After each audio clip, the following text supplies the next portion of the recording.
Hi guys, and welcome back to my channel. Today I want to talk about age regression and how it ties into your BPD. Disclaimer, not everyone with BPD could experience this. After all, there are 256 different combinations of BPD. Age regressing is when you regress back to a younger state of mind, and some people can do this to cope with stressful events or from the stress of untreated trauma as an adult. This typically is a response to trauma that you have endured at a young age.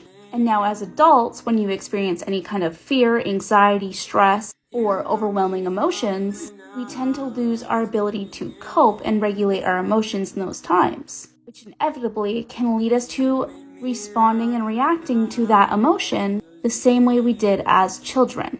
This often happens when someone doesn't have any other coping skills and they don't know how else to cope or to communicate their distress. It's important to realize that there are two different kinds of age regressing. There is involuntary and voluntary. Involuntary is when we subconsciously revert back to a younger state of mind and we don't choose to engage in this behavior. You will commonly see people with BPD involuntarily age regressing when responding to difficult or overwhelming emotions. We can act out in the same ways we did as children, and this can look like rage episodes. Kicking, screaming, crying, curling up in the fetal position, being completely mute and non-responsive, hugging a stuffed animal, or having a comfort blanket.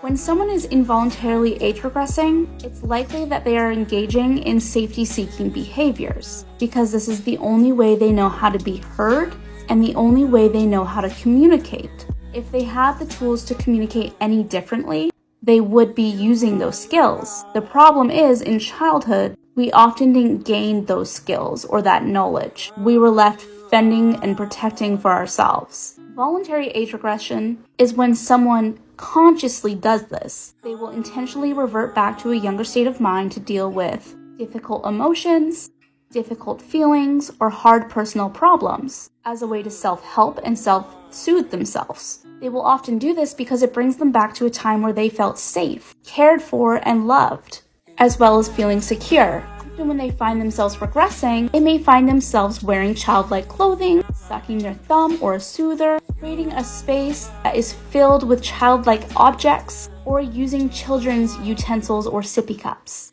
Now, this isn't just seen in BPD. It can also just be a trauma response. It does not mean you have BPD. You still have to hit 5 out of the 9 characteristics within BPD to be diagnosed. This can also be seen in PTSD, major depressive disorder, mood disorders, or schizophrenia. Thank you all for watching, and don't forget to subscribe.